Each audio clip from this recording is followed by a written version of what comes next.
Here we have some more examples of differential equations, how we can solve these differential equations.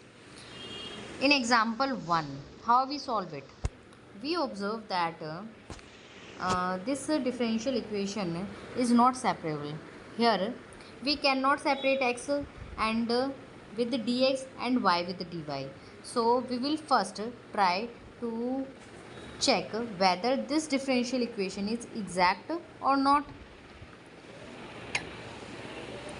So for exact differential equation, what we need?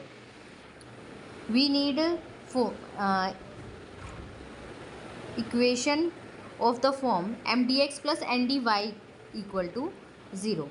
So this equation, we will write that equation in this form, mdx plus ndy equal to 0. Now here m is equals to this one 4x cube y square minus 3x square y and n equals to minus of x cube minus 2x की power 4y. यहाँ पर हम minus लेंगे बाहर. Why? Because in general form of exact differential equation के लिए क्या चाहिए हमें? M D x plus N D Y. So if we take N here then we will have that form M D x plus N D Y equal to 0. ठीक है. Now we will check whether del M upon del Y equal to del N upon del X और not. So del M upon del Y is what? We will differentiate M with respect to Y. So this is 8x cube y minus 3x square. Here we take x constant when we differentiate with respect to y, and similarly here we differentiate n with respect to x. So we will differentiate here with respect to x and y is constant. Clearly observe that del m upon del y is equals to del n upon del x. So this is del m upon del y, not del m upon del n. This is del m upon del y and del m upon del y is equals to del n upon del x. If this ये चीज़ हो रही है, इसका मतलब क्या हुआ? Given differential equation exact है. अगर इक्वेशन एग्जैक्ट है तो उसका सोल्यूशन कैसे होगा? Integral of M D x plus integral. अब यहाँ पे किस चीज़ का इंटीग्रल होगा? Terms of N not containing X. N की टर्म्स आएंगी जिनमें एक्स नहीं होगा. D Y equal to 0. किस तरह से आगे देखेंगे. सो इंटीग्रल हमने देखा ऊपर m क्या है? m इज ये यहाँ पे 4x cube Y square minus 3x square Y. तो पूरा का पूरा m हमने यहाँ पे लिख दिया 4x cube Y square minus 3x square Y D x plus integral होगा. अब यहाँ पे क्या होगा? इंटीग्रल में टर्म्स आएंगी n की नॉट कंटेनिंग x. वो टर्म्स आएंगी जिनमें x नहीं है. तो हम n में कौन सी टर्म्स है जिनमें x नहीं है? n में दो टर्म्स है. n में दो टर्म्स है जिनमें x है.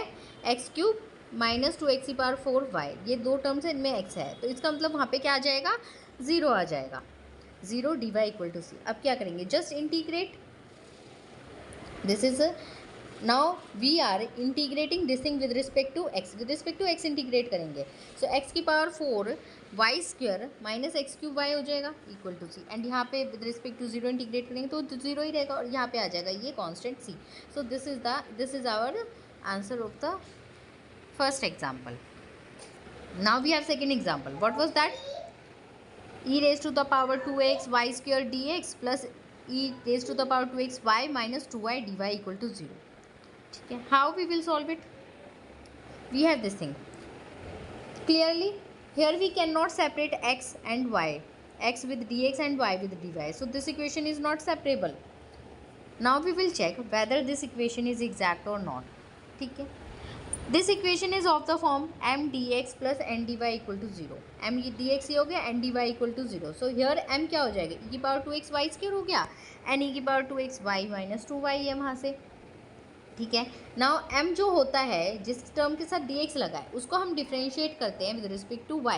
सो del M upon del y हमने निकाला 2y e की पावर 2x आ गया and del N upon del x हमने निकाला. यहाँ से निकालेंगे विद रिस्पेक्ट टू x करेंगे. जैसे ही हम इसे विद रिस्पेक्ट टू x करेंगे we have this is 2e की power 2xy that is 2y e की पावर 2x. तो यहाँ से क्या मिला हमें? Del M upon del Y same as del N upon del X. इसका मतलब क्या हुआ? गिवन डिफरेंशियल इक्वेशन जो है वो एग्जैक्ट डिफरेंशियल इक्वेशन है. अब उसका सोल्यूशन कैसे आएगा? And its solution. सोल्यूशन के लिए क्या है, इंटीग्रल होगा m dx। m को हम लिखेंगे, इंटीग्रेट करेंगे with respect to x। Integrate हम यहाँ पे विद रिस्पेक्ट टू x करेंगे इंटीग्रेट, कीपिंग y कांस्टेंट। और यहाँ पे आएंगी इंटीग्रल में terms of n not containing x, वो सारी टर्म्स आएंगी n की जिनमें x नहीं है। तो उस तरह से करेंगे हम इंटीग्रल। m क्या है, e⁻2x y स्क्वायर है, तो वही लिख दिया हमने। और n क्या है, n में से हमें वो टर्म्स लेनी है जिनमें x नहीं आ रहा है। तो कौन सी टर्म है, सिर्फ -2y ऐसी टर्म है जिसमें x नहीं आ रहा। So this is integral -2y dy equal to c। अब हम इसको इंटीग्रेट करेंगे तो हमें क्या मिलेगा, यहाँ पे हमने इंटीग्रेट करना है विद रिस्पेक्ट टू x। यहाँ पे हमें with respect to x integrate करना है, तो हमने यही किया है।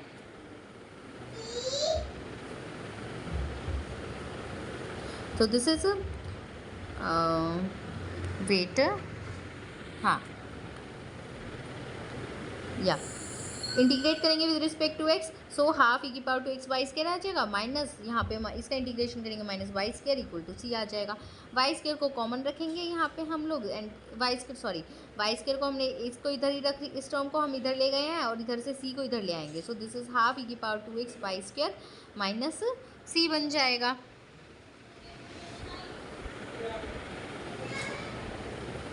यहाँ पे हमने क्या किया, वाई स्क्वायर, इस टर्म को हम इधर ले जाएंगे तो हमारे पास क्या आएगा, y square common 1 minus half e⁻2x equals to minus c, और y square as it is c here, and इसको हम क्या करेंगे, इधर लेके डिवाइड कर देंगे। So this is half e⁻2x minus 1 का इन्वर्स हो जाएगा। इस माइनस सी को हम प्लस का सी लिख सकते हैं, सम अनदर कांस्टेंट c1 से रिप्लेस कर सकते हैं, क्योंकि ये कांस्टेंट है, हम इसे रिप्लेस कर सकते हैं आराम से।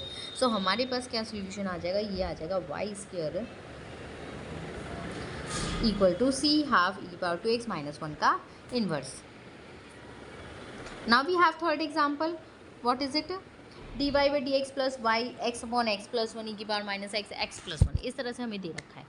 ठीक है, सो हमने देखा कि ये जो डिफरेंशियल इक्वेशन है ये लीनियर इक्वेशन है जो कि y में लीनियर है। This differential equation is linear in y में कैसे लीनियर है, this is dy by dx। Linear equation की जो जनरल फॉर्म होती है वो क्या होती है, लीनियर डिफरेंशियल इक्वेशन की जो जनरल फॉर्म है वो होते हैं dy बाई dx होता है plus py plus equals to qx, इस तरह की फॉर्म होती है।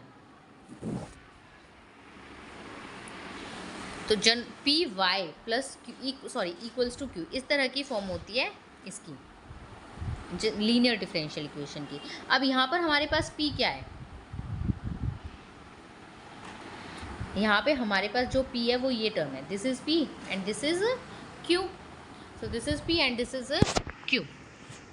अब क्या करना है हमें, डिफरेंशियल इक्वेशन अगर लीनियर है तो हम क्या करते हैं, इंटीग्रेटिंग फैक्टर निकालते हैं। इंटीग्रेटिंग फैक्टर क्या होगा, इंटीग्रेटिंग फैक्टर होता है e की पावर एक्सपोनेंशियल ऑफ, एक्सपोनेंशियल किसका आता है, इंटीग्रल आता है किसका, जो p होता है उसका आता है, यानी जो y के साथ बचा हुआ जो भी टर्म है वो हमारा p है, और वो जस्ट फंक्शन ऑफ x है। यहाँ पे भी जो q आएगा वो जस्ट फंक्शन ऑफ x ही है। ठीक है, सो यहाँ पे क्या है, इंटीग्रेशन करेंगे, इंटीग्रेटिंग फैक्टर निकालेंगे, एक्सपोनेंशियल इंटीग्रल आएगा यहाँ पे p जो कि हमारा था x अपॉन एक्स प्लस 1, तो p dx ये हो जाएगा एक्सपोनेंशियल। उसके बाद क्या करेंगे, अब हम x अपॉन एक्स प्लस 1 है, इसका इंटीग्रेशन करना है, इसको हमने इस तरह से लिख सकते हैं 1 minus 1 upon 1 plus x D x by, because अगर हम इसको सॉल्व करेंगे 1 प्लस एक्स माइनस 1 करके ये x अपॉन 1 प्लस एक्स बनेगा, तो वही चीज़ वापस मिलेगी हमें। तो इस तरह से आ गया। अब हम ये इस तरह से लिखा गया, अब हम इसको आसानी से इंटीग्रेट कर सकते हैं। ठीक है, 1 का इंटीग्रेशन x हो जाएगा एंड 1 अपॉन 1 प्लस एक्स का लॉग 1 प्लस एक्स हो जाएगा। ठीक है, so this is equals to this e की पावर x आ जाएगा, एंड यहाँ पे आएगा दिस इज e की पावर माइनस का लॉग 1 प्लस एक्स रहेगा। यहाँ से ये वाली जो टर्म है e की पावर माइनस का लॉग 1 प्लस एक्स आएगा। ठीक है, जिसको हम 1 प्लस एक्स का इन्वर्स करेंगे और एक्सपोनेंशियल और लॉग कैंसिल हो जाएंगे। तो यहाँ से जो इंटीग्रेटिंग फैक्टर आया है वो हमारा आ गया है e की power x upon 1 plus x. तो सोल्यूशन क्या हो जाएगा, जब हमारे पास इस तरह की डिफरेंशियल इक्वेशन है जो कि लीनियर है तो उसका सोल्यूशन कैसे लिखा जाता है, इंटीग्रेटिंग फैक्टर मिल जाता है तो उसका सोल्यूशन आता है y मल्टीप्लाई होता है इंटीग्रेटिंग फैक्टर से। y क्यों आता है, dy बाई dx था हमारे पास, दैट मीन्स जो y जो था वो डिपेंडेंट वेरिएबल था, जो डिपेंडेंट वेरिएबल उसे मल्टीप्लाई करते हैं, साथ में हम इंटीग्रेटिंग फैक्टर को मल्टीप्लाई करते हैं। Equals to right hand side में क्या आता है, इंटीग्रल आता है, इंटीग्रल इंटीग्रेटिंग फैक्टर आएगा और q आएगा, जो हमारे पास q था राइट हैंड में जो टर्म थी q dx q था वो आएगा, ठीक है, q dx प्लस c, इस तरह से लिखेंगे हम। This is equals to integral. अब इंटीग्रेटिंग फैक्टर आया था हमारा क्या था integrating factor, integrating factor was e की power x upon 1 plus x. Integrating factor e की power x upon 1 plus x था। So this is the integrating factor, या this is the integrating factor, and जो q था वो है e की power minus x upon x plus 1। तो हमारे पास जो इंटीग्रेटिंग फैक्टर था वो e की पावर x x प्लस 1 था, और जो q था दैट वाज e की power minus X X plus 1। e की पावर x एंड e की power minus X will cancel out and I am left with 1 upon 1 plus x का whole square dx। Now इसका integration करेंगे which is minus 1 upon 1 plus X plus C. So y is equals to क्या बन जाएगा, 1 हमारे पास y equals y into ई की power x upon 1 plus x है, 1 plus x and 1 plus x तो यहाँ पे कैंसिल हो जाएगा, लेकिन c के साथ एक बार मल्टीप्लाई होगा 1 प्लस एक्स। तो हमारे पास जो सोल्यूशन बन गया वो है y इक्वल्स टू ई की पावर x यहाँ मल्टीप्लाई हो जाएगा, सो ई की power minus x and bracket में आएगा माइनस 1 प्लस सी इंटू 1 प्लस एक्स। तो हमारे पास ये सोल्यूशन आ जाएगा डिफरेंशियल इक्वेशन का। अब फोर्थ एग्जाम्पल जो है वो है dy by D x plus Y by x equals to 1 by X का 1 बाई एक्स इंटू वाई के। अब यहाँ पे इसको सेपरेट तो हम कर नहीं सकते, लेकिन देख के क्या पता चल रहा है ये लीनियर डिफरेंशियल इक्वेशन तो है नहीं, पर ये बर्नौलीज डिफरेंशियल इक्वेशन है। अब बर्नौलीज डिफरेंशियल इक्वेशन है तो उसको हम कैसे सॉल्व करेंगे, बर्नौलीज डिफरेंशियल इक्वेशन में हम उसको पहले लीनियर में कन्वर्ट करने की कोशिश करते हैं। अब लीनियर डिफरेंशियल इक्वेशन अगर बन जाएगा तो हम जैसे लीनियर को सॉल्व करते हैं उस तरह से इस इक्वेशन को सॉल्व कर सकते हैं। अब किस तरह से करेंगे, लीनियर डिफरेंशियल इक्वेशन में क्या होता है, यहाँ पे जो y के साथ है फंक्शन ऑफ x आएगा जिसको हम p कह देते हैं, और इधर जो है राइट हैंड साइड पर जस्ट फंक्शन ऑफ x आता है जिसको हम q कह देते हैं। लेकिन यहाँ पर हमारे पास ये y क्यूब भी मल्टीप्लाई हो रखा है, तो यहाँ पे हमारे पास y क्यूब भी मल्टीप्लाई हो रखा है। तो इस y क्यूब के कारण ये जो डिफरेंशियल इक्वेशन है ये लीनियर नहीं है, पर हम इसको लीनियर बना सकते हैं। कैसे बनाएंगे, इस y क्यूब को हमने क्या करना है, सबसे हमने इस y क्यूब को राइट हैंड साइड पे लिया है, लेफ्ट हैंड साइड पर ले आए। तो जब हम इसे लेफ्ट हैंड साइड पर लाएंगे, अब जब ये लेफ्ट हैंड साइड पे आएगा तो हमारे पास क्या बन जाएगा, y की power minus 3 D Y by D x plus y की power minus 2 by x equals to 1 by x. ठीक है, अब यहाँ पर हम क्या करते हैं, यहाँ पे हम y की पावर माइनस 2 का सब्सटीट्यूशन करते हैं। क्यों, हम यहाँ पे जो टर्म है ना यहाँ पे जिसे हम p कहते हैं उसको सब्सटीट्यूट करते हैं, तो हमने उसको सब्सटीट्यूशन कर दिया से v। अब अगर हमने इसको सब्सटीट्यूट करा इक्वल्स टू v तो हम इसका क्या करेंगे, डेरिवेटिव निकालेंगे। तो जब हम इसका डेरिवेटिव निकालेंगे, डेरिवेटिव करेंगे तो क्या बन गया, माइनस 2 वाई की power minus 3 D Y by D x equals to D we by D X, ये बन गया। और इसको हम इस तरह से लिख सकते हैं, वाई की power minus 3 D Y by D x equals to minus का half D we by D x. ठीक है, अगर हमने ये लिख दिया, ठीक है, अब हमें क्या मिला, वाई की power minus 3 D Y by D X की वैल्यू मिल गई, तो उसको हम सब्सटीट्यूट कर देंगे इस इक्वेशन में। ठीक है, हम सब्सटीट्यूट करेंगे तो हमारा वाई रिप्लेस हो जाएगा किसी वी से, और वो इक्वेशन क्या बन के आएगी वो हम देखेंगे आगे। ठीक है, y की power minus 3 D Y by D X, इसको हम लिख देंगे माइनस का half D we by D X, तो इसको हमने लिख दिया माइनस का half D we by D x. ठीक है, प्लस में क्या आ जाएगा, प्लस में क्या है 1 बाई एक्स इंटू वाई की पावर माइनस 2, वाई की पावर माइनस 2 की जगह तो हम v लिख देंगे और डिवाइड बाई एक्स है ही, so this is v by x, and right hand side में हमारे पास है q जो कि 1 बाई एक्स है। तो ये जस्ट लीनियर डिफरेंशियल इक्वेशन बन गई है, ध्यान से देखें तो हम लोग ये लीनियर डिफरेंशियल इक्वेशन है। और इसको हम किस तरह से लिख सकते हैं, इस माइनस 2 को हमने ओवरऑल मल्टीप्लाई कर दिया तो हमें मिलेगी ये equation D we by D X minus 2 by X V equal to minus 2 by X. अब क्या करना है, ये लीनियर डिफरेंशियल इक्वेशन है तो लीनियर है तो हम क्या करेंगे, इसका इंटीग्रेटिंग फैक्टर निकालेंगे। इसका इंटीग्रेटिंग फैक्टर कैसे निकलेगा, ई की पावर इंटीग्रल में आएगा क्या, ये p जो होता है v के साथ की जो पूरा का पूरा टर्म है जो कि फंक्शन ऑफ x है, चाहे वो कितना कॉम्प्लिकेटेड हो कितना छोटा हो वही आएगा। This is integral -2/x dx is equals to e की पावर -2। इसका इंटीग्रल क्या हो जाएगा log x। अब ये -2 x की पावर में चला जाएगा, x की पावर -2 एंड e और log विल कैंसिल आउट, तो ये x की पावर -2 बन गया। तो ये हमारा हो गया इंटीग्रेटिंग फैक्टर। अब इंटीग्रेटिंग फैक्टर मिल गया तो सॉल्यूशन क्या होगा,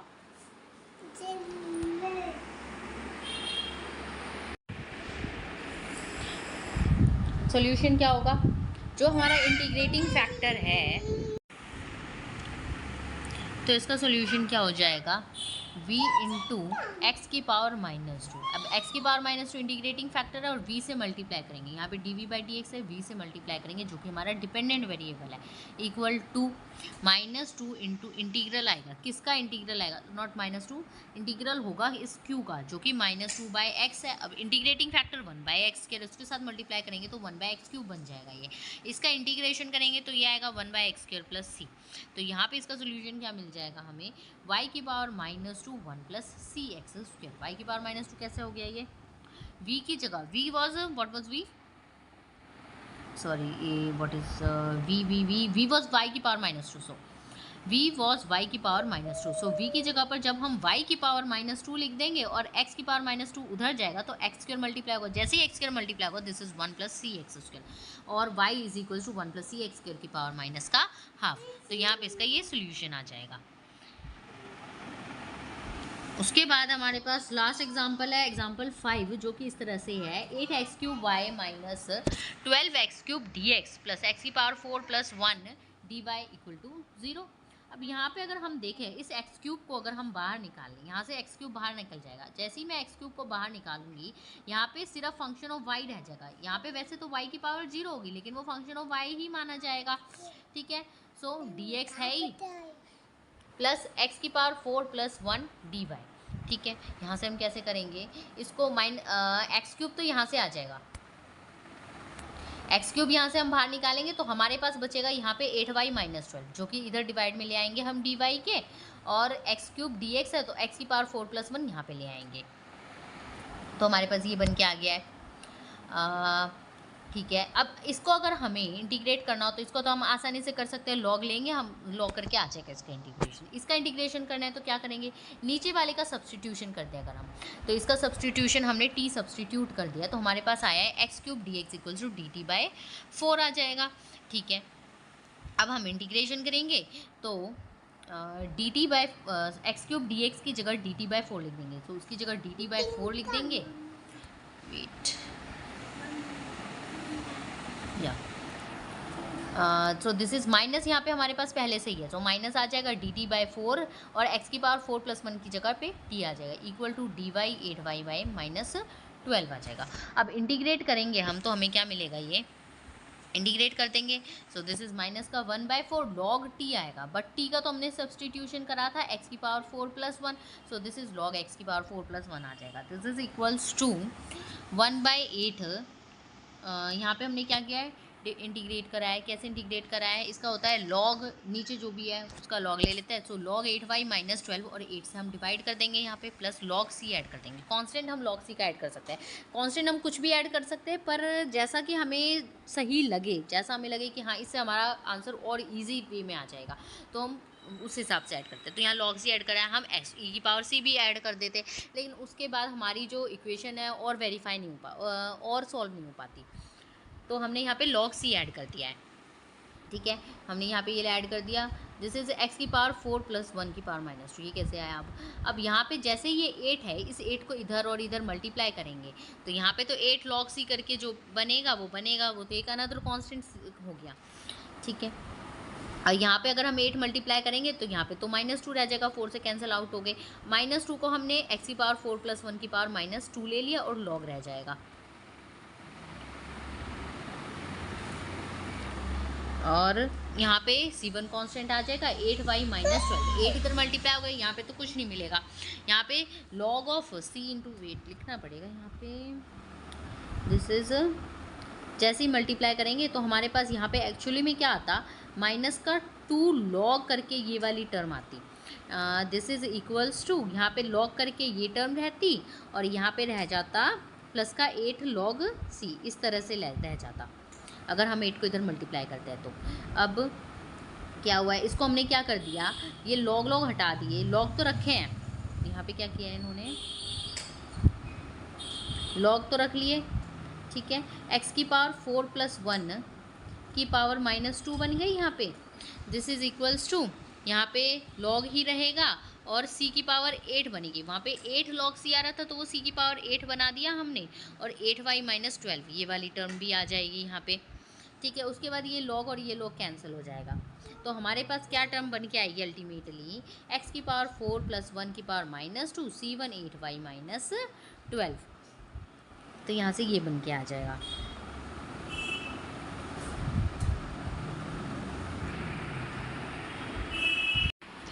यहाँ पे c1 कांस्टेंट जो है ये 8 c की पावर 8 है, नॉट 2c, ठीक है। तो यहाँ से ये बन जाएगा, तो कांस्टेंट है, कांस्टेंट से तो इतना फ़र्क पड़ेगा नहीं। दिस इज़ वेट, तो यहाँ से हम y को अलग निकालेंगे फर्दर सॉल्व, यहाँ पे हम फर्दर सॉल्व करेंगे, y को अलग निकालेंगे तो हमारे पास ये इक्वेशन बन के आएगी। किस तरह से, जो c1 है c1 को हम यहाँ पे डिवाइड में ले आएंगे इसके, तो 1/c1 बन जाएगा, उस 1/c1 को हमने कह दिया c2, तो ये c2 हो जाएगा। अब उसके साथ मल्टीप्लाई रहेगा ये x की पावर 4 + 1 की पावर -2 मल्टीप्लाई रह जाएगा।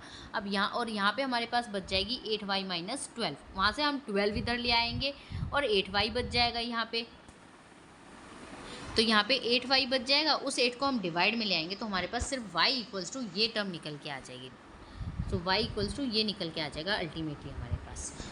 तो ये सोल्यूशन हो जाएगा इस डिफरेंशियल इक्वेशन का। ये सेपरेबल टाइप की डिफरेंशियल इक्वेशन है जिसमें हम वेरिएबल्स को सेपरेट कर पाए थे। अब यहाँ पे कुछ और एग्जांपल्स हैं जो आप लोग होमवर्क में ट्राई कर सकते हैं।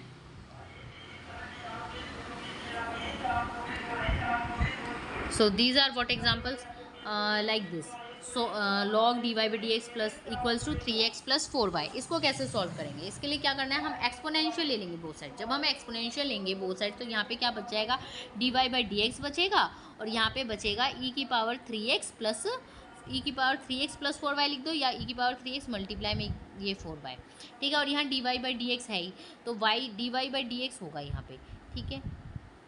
अब e की पावर y जो है उसको हम इधर ले आएंगे, e की पावर 4y को dy के नीचे ले जाएंगे हम, और dx को इधर e की पावर 3x के साथ मल्टीप्लाई कर देंगे, तो ये इक्वेशन सेपरेबल टाइप की हो जाएगी। और इसको वहाँ से अगर हम इंटीग्रेट करेंगे तो हमें ये आंसर मिल जाएगा, ठीक है। सेकेंड एग्जाम्पल ये है, dy/dx = 4x + y + 1 का होल स्क्वायर, इसको कैसे सॉल्व करेंगे, इसको हमने जैसे ही t सब्सटीट्यूट करेंगे हम फर्दर सॉल्व करने की कोशिश करेंगे तो ये सॉल्व हो जाएगा। उसके बाद नेक्स्ट एग्जांपल ये है, 1 + y² dx = tan 1y - x dy, इसको किस तरह से सॉल्व करेंगे। क्लियरली ये सेपरेबल तो है नहीं, ये सेपरेबल तो है नहीं, एग्जैक्ट भी ये नहीं बन पाएगा। इट मे बी लीनियर, ये लीनियर डिफरेंशियल इक्वेशन हो सकती है, so it may be linear differential equation, तो ये लीनियर होगी, इसको लीनियर की तरह ट्राई करेंगे तो हो जाएगा। लीनियर के लिए हमें क्या कौन सी फॉर्म चाहिए, dy/dx चाहिए इक्वल्स dy/dx + py + q होना चाहिए, या फिर ये वाली फॉर्म भी हो सकती है इसमें, dx/dy + py = q। यहाँ पे फिर py नहीं होगा, यहाँ पे ये होगा px होगा, नॉट py, यहाँ पे फिर px होगा, ठीक है। तो इसमें या तो ये वाली फॉर्म बन सकती है लीनियर की, या ये वाली फॉर्म बन सकती है, ठीक है। तो यहाँ पे जो इंटीग्रेटिंग फैक्टर होगा वो फंक्शन ऑफ x बनता है, यहाँ पे इंटीग्रेटिंग फैक्टर जो होगा वो फंक्शन ऑफ y बनेगा, ठीक है। If you find my video useful, please like my video, share my video and subscribe my channel. Thank you.